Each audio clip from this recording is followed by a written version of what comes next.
Resiliente Universal. La verdad es visible para quien sabe cómo mirar. Escucha, siente, resiste. Resiliente Universal es un espacio para compartir, donde hablamos con amigos, emprendedores, empresarios, profesionistas, especialistas y personas libres que adoptaron y transformaron sus paradigmas a través de la resiliencia. ¿Estás listo para desafiar tus límites y tu conciencia? Comenzamos. Hola, muy buenos días, Resiliente Universal. Bienvenido a este nuevo capítulo que siempre tenemos temas de súper interés. El día de hoy, nuestro tema es el porqué de la programación fetal. Seguramente te vas a preguntar, ¿qué? ¿De qué estás hablando, Violeta? Específicamente vamos a profundizar sobre este tema y tenemos también un súper invitado, el doctor César Rodolfo Tawny Serrano.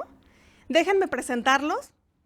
Él es un médico cirujano y partero mediante la Universidad de Guadalajara, especialista en ginecología y obstetricia en el Hospital General de Occidente, con una subespecialidad en medicina materno-fetal en el Hospital Civil. Ahorita nos va a contar en qué consiste esto. Certificado por el Consejo Mexicano de Ginecología y Obstetricia, certificado también en The Fetal Medicine Foundation en Londres y profesión de la clínica en ginecología y obstetricia de la Universidad de Guadalajara y La Mar, y también tesorero en la Sociedad de Medicina Materno-Fetal del Estado de Jalisco, AC. Antes de comenzar en materia, déjenme contarles un poquito, y como siempre, cada uno de los capítulos lo destino con una dedicatoria. Cuando conocí al doctor César, fue muy interesante porque justo como profesor y la participación que él tiene en diferentes hospitales, me llamó muchísimo la atención por traer a los residentes conocimiento, pero un conocimiento que no se da en la escuela, que justo se da en la práctica. Entonces, estuvimos participando ahí en un entrenamiento para médicos residentes en el Hospital de Soquipan, donde les dimos herramientas para que cuando ellos salen de la escuela tengan el conocimiento suficiente para poner su consultorio, su clínica, y no solamente ser un médico, sino convertirse en un empresario, ¿no? De esas cosas que nadie te enseña. Y fue muy chistoso, y a partir de ahí, cuando comencé a conocer también la especialidad, la tecnología, todas estas características que él brindaba a la sociedad, me interesó bastante y dije, tenemos que invitarlo al programa para que nos platique un poquito de él y finalmente también conocer más, educarnos más y para ti, resiliente, que tengas piezas de información que abonen a tu vida. Y justo hablando de esta especialidad, pues quiero dedicarle este programa a todos esos angelitos que quizás en casa, con un familiar, con una amiga, con alguien muy cercano, en algún momento un embarazo no se ha logrado. O que quizás tenemos un nacimiento y la persona, este bebé, no la libra, ¿no? Recuerdo hace algunos años, cuando me encontraba justo en la primaria, estábamos muy emocionados, vengo de una familia muy numerosa, pues ya sería el séptimo de nuestros hermanos.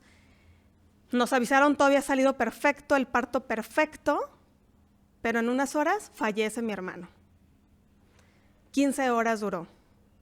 Y después, cuando tratas de explicar, pues te das cuenta que hay cosas que pudiste haber prevenido y no las sabías por nuestra falta de información.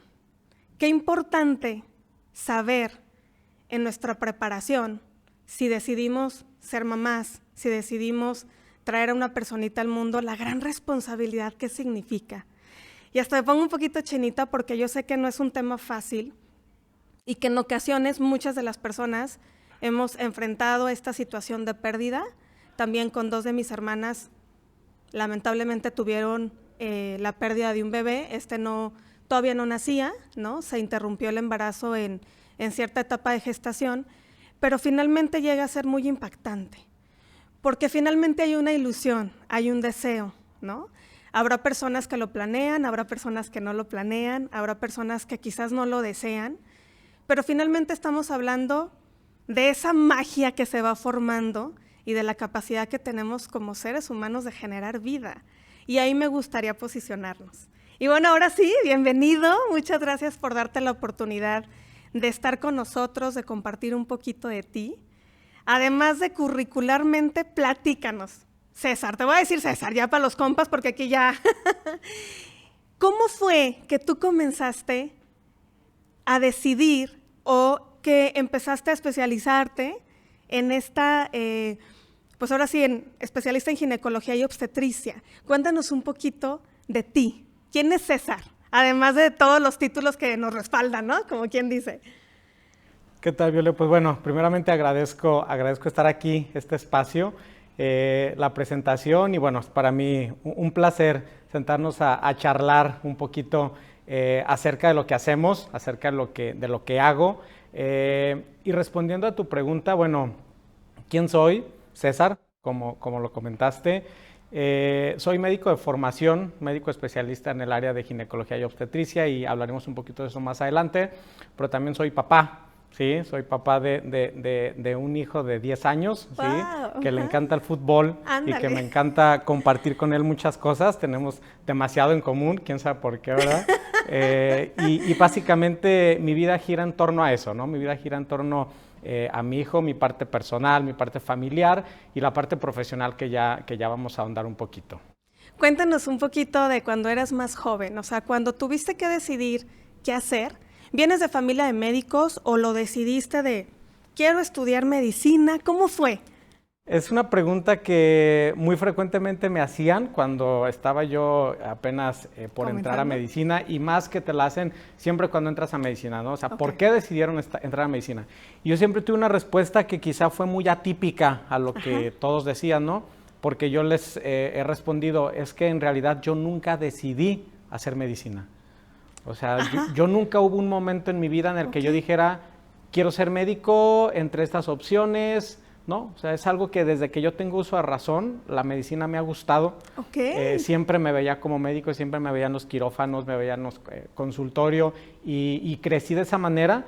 No vengo de familia de médicos como tal, con mis padres. Mi abuelo sí estuvo un poco en el área de la medicina.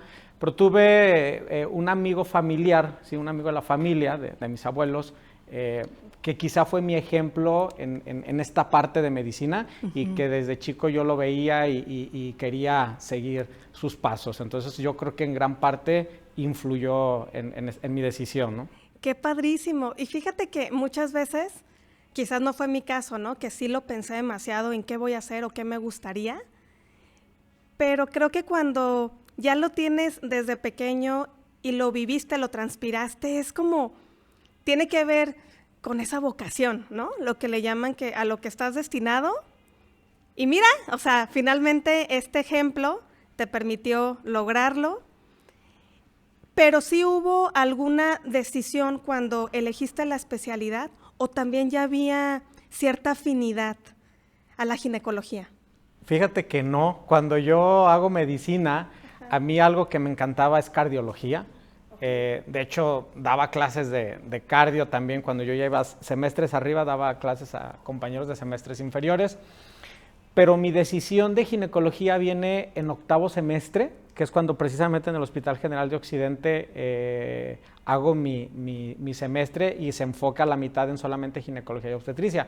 Y es en donde empiezo a conocer este mundo clínico quirúrgico, en donde ves a un binomio, ves a dos pacientes en uno, y empiezas a enfocarte en este ambiente, y donde puedes impactar de una forma tan importante, y fue ahí en donde nació mi gusto por la ginecología y obstetricia. O sea, ayudar a dos, binomio, me encanta, sí, cierto, porque si lo visualizamos así es el cuidado de la salud de la madre, pero también a su vez del bebé. Wow, yo creo que es un procedimiento complejo. Ese ratito platicábamos antes de comenzar el programa, yo ya les he dicho que se pone interesante la plática antes, y nos compartía justo el doctor que ellos ayudan desde antes de que tú quieres embarazarte o tener un bebé, o sea, la importancia también de la preparación, y creo que cada vez las mujeres, al tener también una actividad productiva en la vida profesional, eres más consciente y lo puedes planear mejor y lo puedes hacer mejor. O sea, esa es la maravilla de la medicina. ¿En qué consiste esta parte del acompañamiento que ustedes dan desde el principio y qué características tiene? Sí, antes quisiera ahondar un poquito en lo que comentas, en esa conciencia que tenemos que tener, ¿no? Y me gustaría empezar a dejar claras 3 C importantes que tenemos que tener, que es tener conocimiento, conciencia y consenso, ¿no? Cuando nosotros queremos ser responsables en una acción, no tenemos que olvidar estas 3 partes porque al final pues el resultado va a depender mucho del conocimiento que nosotros tenemos, que seamos conscientes de nuestro entorno y lo que hacemos, pero que tenga un consenso, ¿no? Un consenso con mi pareja, un consenso con mi médico, un consenso con mi familia, un consenso conmigo mismo, ¿no? Entonces todo parte de ahí para que haya una buena relación siempre médico-paciente y que el resultado sea el que buscamos. Y ya un poquito en lo que hago en el área de medicina fetal, precisamente es eso, es hacer una programación idealmente de manera preconcepcional, desde antes de que se embarace la pareja, prepararlos para hacerlo en el mejor momento. Okay. Una vez que lo hacen, empezamos una programación fetal en la que mediante la madre y cambiar estilos de vida a los más saludables, mediante suplementos también de vitaminas, generar un ambiente adecuado, esto va a impactar tanto en la salud de la madre como en la salud del feto. Y entonces entramos a un término que conocemos como epigenética, en donde nosotros mediante todas estas acciones podemos apagar ciertos genes que ya puedes tener la predisposición a desarrollar alguna enfermedad, pero que el detonante va a ser tu medio ambiente. Y si nosotros creamos un medio ambiente adecuado, podemos apagar esos genes para no expresar alguna enfermedad. Entonces, todo esto lo podemos impactar preconcepcional, durante el control prenatal, para que al final, pues el resultado sea el que todos queremos, ¿no? Y ya lo comentabas al inicio, el embarazo es un bombón social, ¿sí? A ver, cuéntanos. Se embaraza una pareja, y siempre hablo de una pareja, ¿no? Porque nos embarazamos los dos, ¿no? Sí, o sea, es la madre quien lleva al feto, pero es la pareja al final la que va a impactar en este desarrollo. Sí. Entonces, una vez que se embaraza una pareja, pues es un bombón ante la sociedad en el que viene la felicidad, viene en el preguntarle, ahora vienen el hacer fiestas de revelación de sexo, ¿no? Y se empieza a hacer una fiesta desde que se conoce el embarazo, ¿no? Pero hay un tema importante aquí, y como lo comentabas al inicio con algo que nos compartiste muy personal, que fue el no estar preparados o desconocer algo, y que al final todo este bombón social se va hacia el otro lado, ¿no? Así es. Ahí es donde nosotros podemos impactar frecuentemente, porque vamos a darle conocimiento a la pareja, ¿sí? Okay. Conocimiento de forma temprana para diagnosticar alguna enfermedad, para establecer pronósticos, quizá para hacer diagnóstico de algún síndrome, ¿sí? Y que todo esto lo pueden saber tan pronto como las primeras 12 semanas de embarazo. Wow, ¿sí? Sí. Cuando muchas pacientes incluso ni siquiera saben que están embarazadas, nosotros ya empezamos a ver al feto como paciente. Y es que es lo que hacemos en medicina fetal. Vemos el binomio, como lo comentamos, pero vemos también al feto como un paciente. Y empezamos a hacer evaluaciones tempranas para hacer un diagnóstico que muchas veces podemos cambiar, ¿sí? El pronóstico mediante una intervención antenatal, ¿sí? Donde ya hacemos terapia fetal, y obviamente pues esto va a cambiarte el pronóstico totalmente. Y desafortunadamente no siempre podemos cambiar un pronóstico, pero sí podemos darle conocimiento a la pareja para que entonces se prepare para el nacimiento, ¿sí? Que esto generaría una calidad de vida distinta a ciertas condiciones que no pudiéramos cambiar. Exactamente. Me voy a ir un poquito hacia atrás porque creo que abordaste muchos temas que me gustaría como desmenuzarlos para que también la gente que nos está escuchando, viendo, tenga un poquito más de argumento.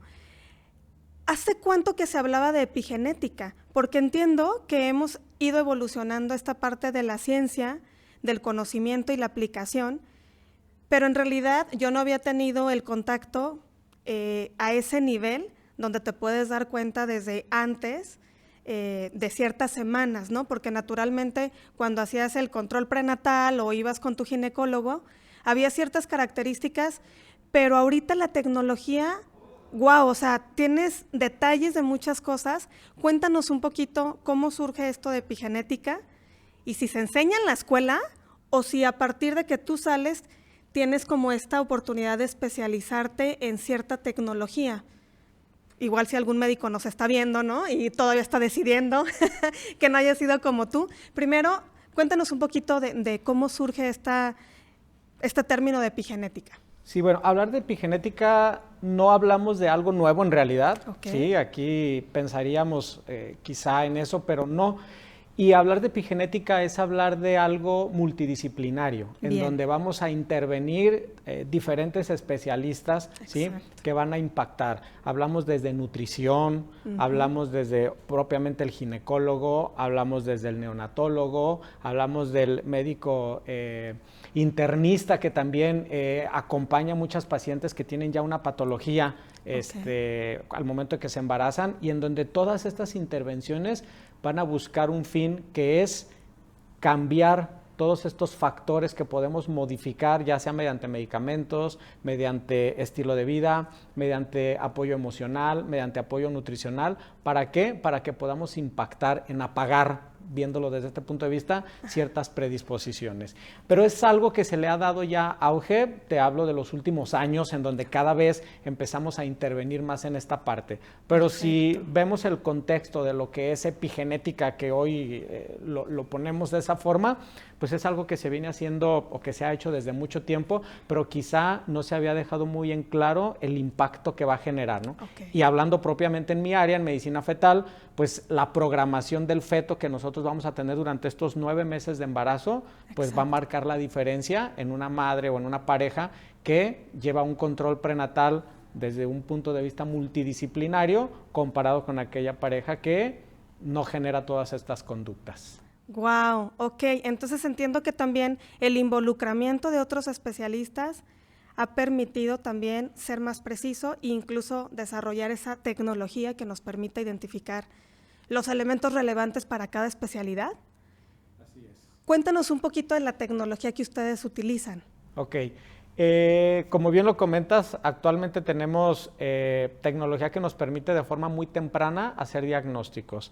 Me voy a enfocar un poquito a hablarlo en 2 grandes grupos. El primero es el ultrasonido, que todas las mamás conocen y que ya tiene muchísimos años haciéndose, y donde ahora hablamos de tercera dimensión, cuarta dimensión, ya quinta dimensión. Bueno, es simplemente hacer ciertos cambios o en tiempo real que nos va permitiendo esta calidad de imagen, ¿no? El ultrasonido es la principal herramienta que tenemos nosotros día a día en nuestro consultorio, y que hoy por hoy una mamá que va a un consultorio y no le hacen ultrasonido para ver a su bebé, ella misma lo pide, ¿no? Y dice, la consulta está incompleta, ¿no? Claro. El ultrasonido es nuestra principal herramienta para diagnosticar de forma muy temprana lo que platicamos al inicio. Y el control prenatal lo concentramos mucho en la primera mitad del embarazo, es decir, en los primeros 5 meses nosotros ya detectamos hasta el 90% de las alteraciones que puede llegar a tener un bebé. ¿Cuáles son esas alteraciones que se pudieran identificar? Bueno, diferentes malformaciones, aquí las vamos a dividir en diferentes aparatos y sistemas que pueden ser a nivel esquelético, a nivel de sistema nervioso central, a nivel cerebral, a nivel de corazón, a nivel de cara, labio, paladar, a nivel de extremidades, a nivel de órganos abdominales, riñones, intestino, vejiga. Todo esto lo podemos evaluar, y ahí voy a empezar con los 2 estudios más importantes que hacemos, que el primero se lleva a cabo entre la semana 11 y 14 de embarazo, ¿sí? Ahí es donde tenemos la primera ventana de oportunidad para detectar riesgos de síndromes. Y cuando llega una mamá y dice, yo quiero saber si mi bebé puede tener síndrome de Down, quizá porque me estoy embarazando a una edad avanzada, que esto es algo que tenemos cada vez más frecuente. Las mamás, al incorporarse a una actividad profesional, van postergando el embarazo. A mayor edad tenemos mayor riesgo, y muchas veces es la primera pregunta que llega y hace la pareja, ¿y mi bebé no tiene síndrome de Down? Por poner el síndrome más frecuente. Exacto. Y esto nosotros lo podemos responder con una tasa de detección del 95% en esta semana. Cuando hay un bebé que mide apenas 5 centímetros, nosotros ya podemos contestar en un 95% esto. ¡Qué maravilla! ¿Sí? Y solo con el ultrasonido, solo evaluando características del bebé. Pero a esto podemos sumarle, y aquí viene la segunda parte, que son estudios genéticos. Y estudios genéticos que nosotros ahorita podemos hacer en sangre de mamá sin ser invasivos, sin tener que tomar una muestra de líquido amniótico o una muestra de la placenta.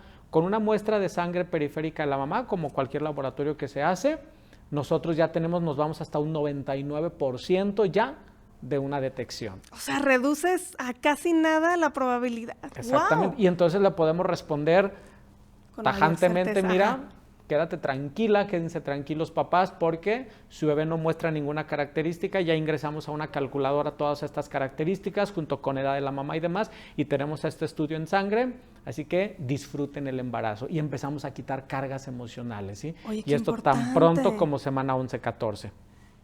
Posteriormente viene el estudio estructural, que ahora ya toda paciente lo conoce, ¿eh? Esto hace 5 años nosotros lo sugeríamos. Ahora llegan las pacientes, vengo por mi estudio estructural, así. ¿Y en qué consiste? En hacer una evaluación detallada de todo el desarrollo del bebé. Ya ahí en la semana 20, entre la semana 20 y 24, evaluamos totalmente al bebé, desde la parte externa y cada uno de sus órganos, y medimos huesitos y evaluamos absolutamente todos sus dedos y demás. Y ya a los 5 meses de embarazo, si tú te hiciste estas 2 evaluaciones, tú te estás quedando muy tranquila en que al momento, con lo que podemos ahorita detectar, no se detecta nada con tu bebé. Entonces esto le da una tranquilidad a la pareja de forma impresionante. Oye, ¿el papá cómo se involucra? Porque entiendo que ya cuando se preconcebió, ya está el embarazo, es más como este tipo de conocimiento, información, de hacerlo copartícipe dentro de las citas, de los resultados que se obtengan mediante estos estudios, donde tú los vas orientando para que también el papá pueda preguntar, pero ya no hay una intervención en su alimentación, en sus condiciones, ya no afecta, o de todos modos esa educación nutricional. Entiendo que si la mamá comienza a alinear nuevos hábitos, le van a impactar al papá y quizás está más saludable cuando nazca el bebé. Pero en estas etapas tempranas, ¿cómo ha sido el involucramiento de los papás o por qué tú consideras tan relevante este nivel de consenso, que yo tampoco lo había escuchado, y qué importante, porque siempre pues pensamos, ¿no? Está en mi cuerpo, son ciertas decisiones, yo voy a tener los cambios hormonales y demás, pero en la pareja muy pocas disciplinas lo integran, y me encanta como esta parte que tú también lo abordas aquí en la mesa. ¿En qué consiste? Sí, totalmente el papá, y cada vez se involucran más. Es raro que entre una paciente sola al consultorio cuando va a control prenatal o va a sus estudios avanzados. Es muy raro que entre sola, generalmente va el papá. Es algo que vemos muy frecuentemente, y eso es de total importancia porque ya comentamos al inicio cuando hablamos de cambiar estos factores, y entre ellos el factor emocional y la estabilidad emocional es muy importante.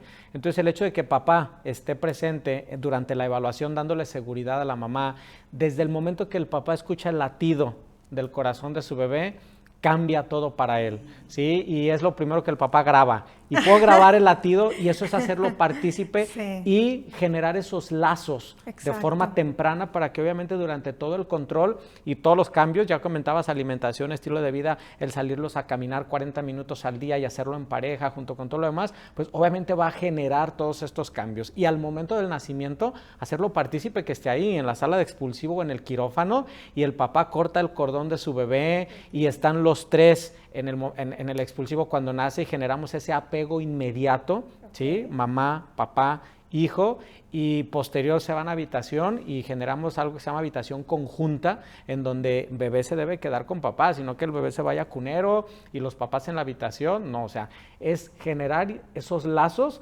desde el principio del embarazo, exacto, pero que van a culminar, ¿sí? Al nacimiento, haciéndolos partícipes también. Eso es lo que actualmente se le está llamando como embarazo humanizado o nacimiento humanizado, cuando tienes estos cuidados de conexión. Fíjate que ese término yo siempre les digo a las pacientes cuando me dicen, es que yo quiero mi parto, ahora llegan ya las pacientes con una serie de requisitos en el que esta es mi propuesta para el parto, y es bastante válido, ¿no? Porque, ajá, al final de cuentas es la parte fundamental en esto. Pero cuando hablan de un parto humanizado, yo les digo, todos los partos son humanizados. No existe un parto inhumanizado, ¿no? Okay. Quizá yo le quitaría lo institucionalizado, ¿no? Porque a veces nos institucionalizamos en el sentido del cómo hacemos las cosas. Entonces yo les digo, todos son humanizados, pero sí, efectivamente hablamos de ser mínimamente invasivos, ¿sí? Al momento de colocar sondas, medicamentos y demás, siempre procuramos de solamente lo que se necesita, pero sí generando estos lazos siempre con papá presente en todo momento. Excelente. No, pues súper interesante. Entonces ahora sí, ya que nosotros identificamos ciertas características, como tú dices, apagar para disminuir el riesgo, entramos como en este acompañamiento. Al principio también mencionabas estas disciplinas que se van incorporando y también en el contexto que hemos platicado, muchos de los ginecólogos los buscan, ahorita vamos a dar las redes sociales de la clínica que tiene el doctor, los buscan a ustedes para también retroalimentar este acompañamiento. ¿Por qué es tan importante o qué debería de tener un ginecólogo si no tiene acceso a esta tecnología o si no tiene pues esta profundización? Porque creo que es una ramita de la especialidad, por así mencionarlo. Cuéntanos un poquito de eso. Sí, de hecho, bueno, es algo que actualmente se hace ya rutinario y es trabajar en equipo. Sí, hablamos de equipos multidisciplinarios en donde los ginecólogos obviamente trabajan en equipo con nosotros nos encargamos de hacer solamente las evaluaciones, el estudio de 11 a 14 semanas, el estudio de 20 a 24, evaluaciones que se pueden hacer más adelante, porque al final de cuentas ellos tienen la seguridad del control al hacer estos estudios y ellos siguen continuando el control de sus pacientes. Entonces, trabajamos de una forma bidireccional en la que ellos envían a sus pacientes con esa seguridad a que se hagan las evaluaciones con nosotros y la paciente continúa su control con su médico tratante, pero de esta manera se beneficia de todo este diagnóstico temprano y se trabaja en equipo. Exacto, es un ganar-ganar porque finalmente el paciente acude con cierto especialista por este nivel de confianza, recomendación, pero si el especialista no cuenta con estos conocimientos o la tecnología, ustedes facilitan, pero finalmente se mantiene el mismo contacto con el paciente y entonces no solamente están fortaleciendo ustedes a los pacientes en general, sino también al área médica. Cuéntanos un poquito en aula cómo se vive esta transformación de hacerlo más multifactorial y con diferentes especialistas y la parte de trabajo en equipo, porque finalmente también lo enseñas como profesor. ¿Cuáles son las situaciones a las que te has enfrentado en estas nuevas generaciones? Bueno, eso es algo totalmente diferente a lo que estamos día a día en el consultorio, en el hospital. Es verdaderamente gratificante y es nutrirnos también en el día a día cuando estamos en contacto con nuevas generaciones, ¿no? Y es que en mi hospital son 47 residentes, 47 médicos en formación en una especialidad, los que día a día tenemos que estar debatiendo, quizá enfocándonos más en la parte científica, en la medicina basada en evidencias, porque Exacto. Al final, al llegar a este resultado, hay un proceso. Ese Exacto. Proceso es una formación académica, sin dejar la parte humana, obviamente, que se debe fortalecer día a día, pero que nos lleva 4 años. A los ginecólogos terminamos medicina general, que dependiendo la universidad pueden ser 6, 7, 8 años de medicina general. Posteriormente hacemos la especialidad, que en el área de ginecología obstetricia son 4 años, ¿sí? Y bueno, es mi responsabilidad estar día a día en el aula, ¿sí? Generando esta medicina basada en evidencias para que al final el médico que egresa tenga las herramientas y los conocimientos y la forma de generar y criticar la información, porque aprovecho para, cuando hablo de medicina basada en evidencias, que es el paradigma actual de la medicina, y lo comento siempre así con mis médicos en formación, tiene 3 componentes importantes. Uno de ellos, y ninguno más importante que otro, pero uno de ellos es la información científica. Y cuando entramos a hablar de información científica, son miles de publicaciones las que tenemos a nivel mundial, con revistas con menor o mayor factor de impacto y con distinta metodología, que al final tenemos que ser juiciosos con la información que nosotros tenemos. Otro punto es el médico. Tú como persona, cuando tú estás frente al paciente, tú tienes una historia. Tú tienes un porqué de las cosas, tú estás aquí por algo, ¿no? Tienes una forma de pensar. Entonces el médico juega un papel importante para hacer todo esto y el paciente. hablamos de consenso al inicio. Entonces, el paciente, el médico y el conocimiento científico tenemos que entrelazarlos para hacer una amalgama perfecta, les digo yo, y entonces tener el mejor resultado con nuestros pacientes. Y esto lo tratamos de hacer día a día en el aula, día a día, en la práctica diaria, en los quirófanos, en la sala de urgencia, pacientes en consulta y demás. Aterrizar todo esto para irlos formando y al final tengamos el mejor resultado.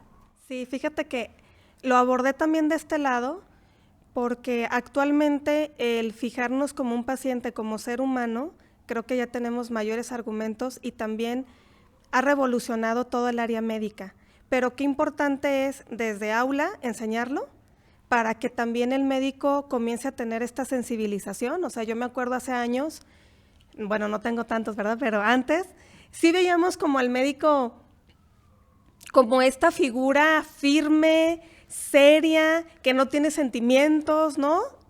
Y actualmente cada vez vemos más doctores involucrados en qué importante es las emociones. Y si nosotros educamos al médico desde aula en estas características, entonces vamos a tener también este nivel de conciencia porque ustedes son el vehículo para transmitir ese conocimiento. Entonces, finalmente, en clínica o en cita con el paciente, favorece también tener estos dos argumentos porque sí impactan, o sea, sí juegan un papel relevante, incluso en seguir una instrucción nosotros como pacientes. Si emocionalmente no estamos teniendo un entendimiento, entonces lo que creemos, desinformados, pues se vuelve como parte de nuestro día a día, cuando en realidad la aportación, ir con un especialista tiene este valor, ¿no? Y los dos contextos de, finalmente, pues somos humanos y tenemos que compartir y estamos conectados también en este lazo. A mí me encantaba algo cuando te pedimos la frase que ha impactado tu vida y lo voy a conectar porque justo eres este vehículo de comunicación. Decías, aprender es bueno, aprender es mejor, porque hemos cambiado también ciertos paradigmas. Pero saber para qué aprendemos es lo básico. Entonces creo que cumples perfectamente los tres niveles, ¿no? Desde el principio tú, después también cómo integramos nuevo conocimiento y también cómo facilitas en educar, pero finalmente el para qué. ¿Para qué lo vamos a implementar? ¿En qué nos va a facilitar? Y tener este lenguaje de lo técnico a lo fácil a un paciente hace toda la diferencia. ¿Por qué crees que las personas regularmente no asisten a este tipo de consultas con un especialista donde quizás tenemos más fuentes de información? Yo creo que algo importante aquí puede ser la falta del conocimiento, o sea, quien desconoce, ¿sí? Pero algo que va relacionado incluso con esa filosofía que llevo, con la frase que bien comentas, que a veces no dimensionan el porqué de estos estudios, ¿no? Y ha sido tema o preguntas frecuentes, ¿no? Ajá. Y aprovecho, voy a hacer un paréntesis para también ver un punto de vista quizá del otro lado de la moneda, en el que el paciente dice en primer trimestre, cuando nosotros detectamos riesgos de síndromes, bueno, ¿y para qué? ¿Y para qué lo hago? ¿Qué va a cambiar, no? De repente dicen, mejor es no saber. Es correcto, ¿no? Y mi respuesta siempre ha sido la misma, y es, acuérdate que el conocimiento te da poder. Exacto. Y si tú sabes, tú vas a poder tomar decisiones, ¿sí? Exacto. No va a ser una sorpresa al final, ¿sí? Entonces, desafortunadamente no siempre vamos a poder cambiar un pronóstico o un diagnóstico, pero si tú tienes ese conocimiento, tú lo vas a emplear para empezar a recibir un apoyo emocional de forma temprana, familiar, ¿sí? Social, preparar en dónde debe nacer este bebé, ¿sí? ¿Qué infraestructura se requiere en el hospital que lo va a recibir? Entonces, a final de cuentas, esto es conocimiento, ¿no? Y este conocimiento te permite que tú tomes decisiones a futuro. Entonces, yo creo que gran parte del por qué no se los hacen muchas veces radica en el para qué, en el por qué, pero porque desconocemos los alcances que esto puede tener. Exacto. Fíjate que tocas el punto valiosísimo que en este podcast estamos tratando de reincidir y comunicar todo el tiempo. Porque ser resiliente tiene que ver con eso, ser un agente activo de tu realidad. Y ser agente activo tiene que ver con cómo aplico ese conocimiento que me permite tomar decisiones y no solo como este barquito que va en el mar moviéndose y la marea lo lleva a donde ella quiera sin que nosotros incidamos. Entonces creo que lo importante y lo que nos hace también resilientes tiene que ver con eso.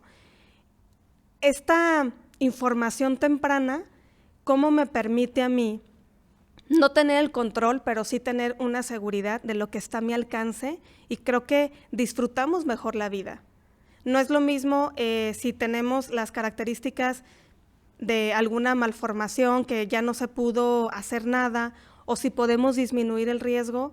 Sí impacta porque son personas que van a estar conviviendo con nosotros, que vamos a amar toda la vida y que tiene que ver también con su desarrollo. Entonces, también es responsabilidad hacia el otro cuando nosotros estamos más informados.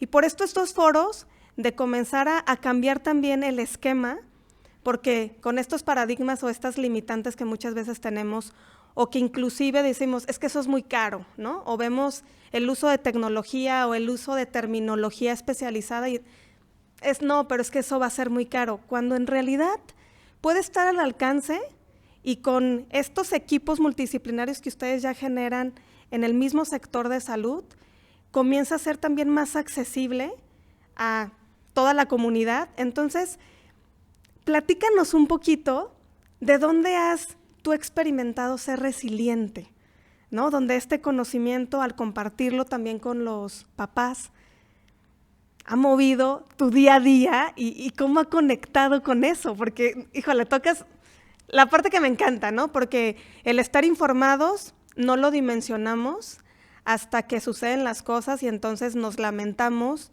o cuando no somos responsables de nosotros tendemos a la victimización de, es que pude haber hecho eso, es que es lo que me tocó, es como mi cruz, como estos pensamientos que no construyen, sino que solamente hacen que no nos movamos y no generemos un cambio en la humanidad, ni generemos ese valor al que venimos nosotros a aportar como parte de nuestro propósito. Cuéntanos una historia de algo que te haya sorprendido o que hayas aprendido a fortalecer esa resiliencia. Sí, estar constantemente dando buenas noticias, que afortunadamente son la mayoría de las ocasiones. Ya ven, vayan.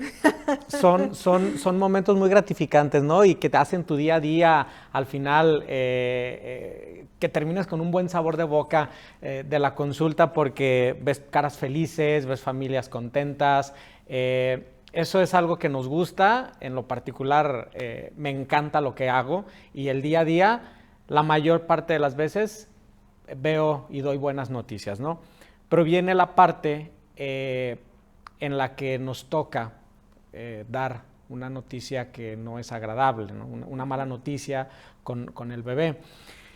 Y particularmente recuerdo mucho una familia hace ya algunos años en la que cuando llegan a la evaluación estructural, esto ya en semana 24, aproximadamente 6 meses de embarazo, pues detecto con el bebé múltiples malformaciones y pues empiezo a integrar un síndrome con base a todo esto.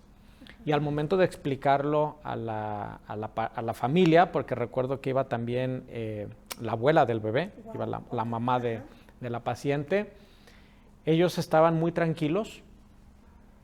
Cuando empiezo yo a darles los hallazgos y empezar a integrar todo, se quedan muy tranquilos y al final me dicen: doctor, nosotros estamos de acuerdo con lo que se haya detectado, y si Dios nos puso en el camino a este angelito, es por algo, y es porque podemos con esto, así que bienvenido.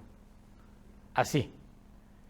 ¡Qué bonito! Es algo que me marcó Sí. y hoy por hoy sigue siendo la familia que sigo viendo. ¡Guau! Y ahí está el angelito, que ya tiene alrededor de 4 o 5 años y posteriormente tuvieron otro bebé. Y todo bien con su bebé y llevaban a su bebé anterior y lo hacen partícipe en todo y el niño obviamente está en terapias y demás y ellos son una familia feliz y eso fue algo que sinceramente marcó mi actividad diaria en el aspecto profesional y en el que nos damos cuenta que cada uno de nosotros tiene esa forma particular de afrontar y de ver lo que para algunos puede ser un obstáculo, para alguien puede ser una bendición, ¿no? Híjole, traes otro tema a colación que me encanta, porque es porque podemos. Porque el poder hacer algo no lo podemos determinar antes de que suceda. Es ilógico que nosotros estemos adivinando el futuro.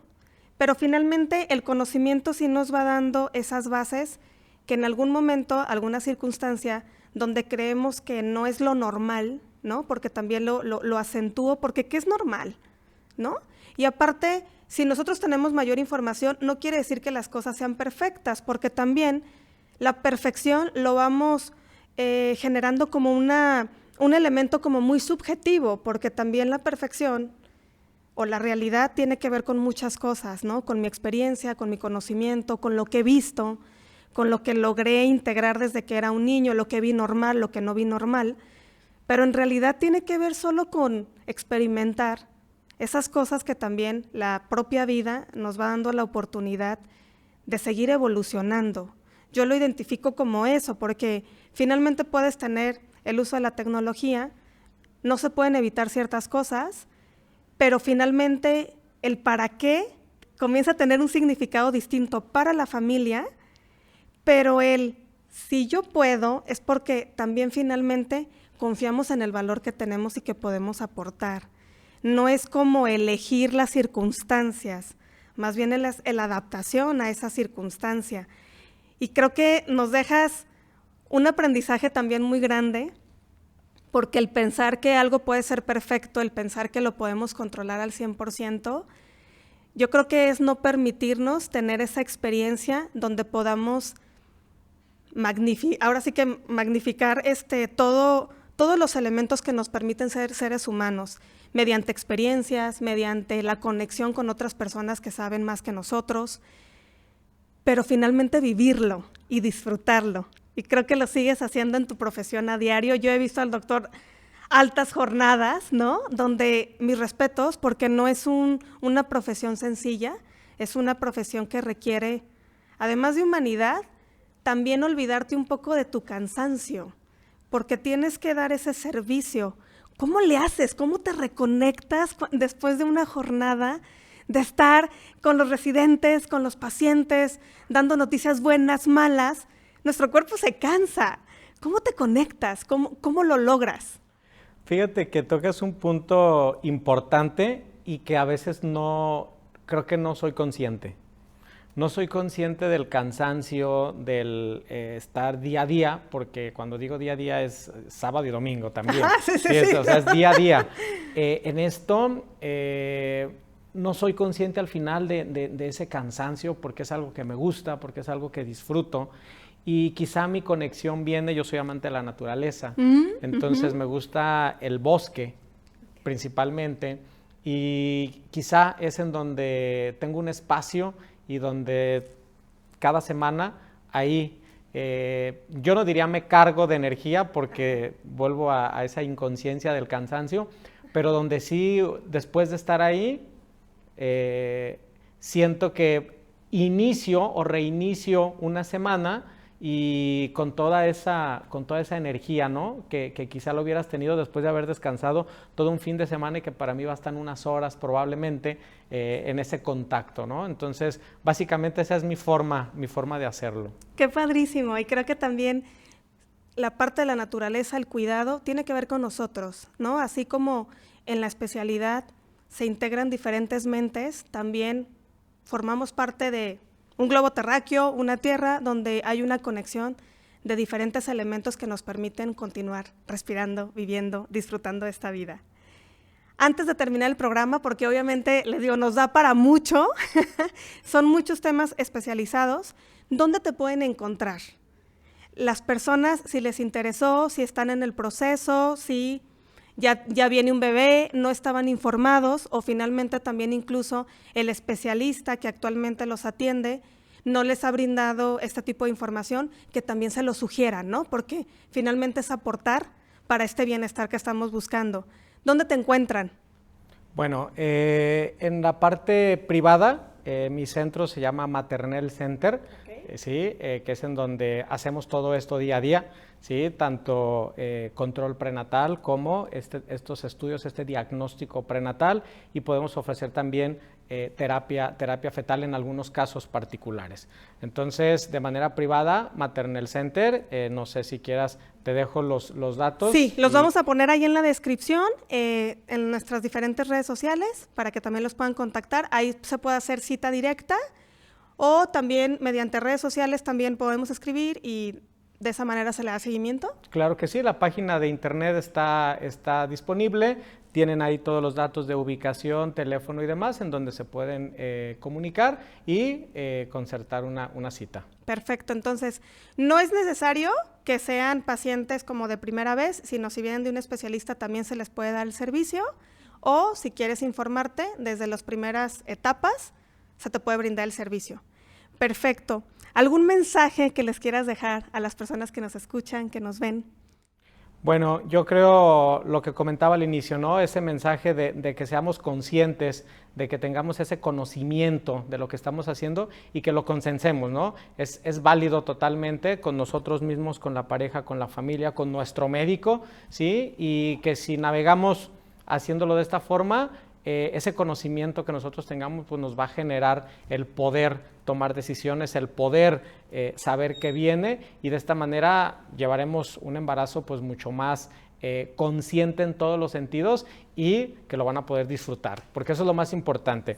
El embarazo es para disfrutarse. Muchas veces llegan al consultorio las parejas con dudas, con preguntas, por múltiples causas, ¿no? A veces por la propia edad de los pacientes, pero uno de los objetivos que tengo en el consultorio pues es que salgan del consultorio totalmente con otro chip y que salgan felices, contentos, que se quiten mucha mala información que a veces podemos tener y que una vez que empezamos a hacer estas evaluaciones y que les damos acceso a todos estos estudios, pues los pacientes salen ahora sí disfrutando el embarazo y no con esta incertidumbre. Exacto. Muchísimas gracias, César. Gracias por compartirnos mucho de lo mucho que sabes. Creo que mostrar este lado humano también y siempre brindarles una oportunidad a las personas que nos están escuchando es seguir generando este conocimiento, seguir siendo resilientes en la trinchera donde estés, date la oportunidad de tener el poder, informándote, acercándote con especialistas, no malinformándonos, porque también en esta era de la información es tanta que perdemos el camino, y en muchas de esas cosas nos podemos asustar, podemos pasarla mal sin necesidad. Entonces, a disfrutar, a comenzar a ser resilientes, a saber para qué vamos a aprender y compartir sobre todo ese conocimiento. Muchísimas gracias, muchas gracias. Gracias. Muy buen día, hasta luego. Ser resiliente es abrir nuestra mente a un nuevo despertar profesional, empresarial y social, trascendiendo las adversidades con creatividad y experiencia, escuchando y aprendiendo de personas que conectan y co-crean. Un espacio de reflexión y conocimiento para nuestro espíritu del hoy y del futuro. Resiliente Universal.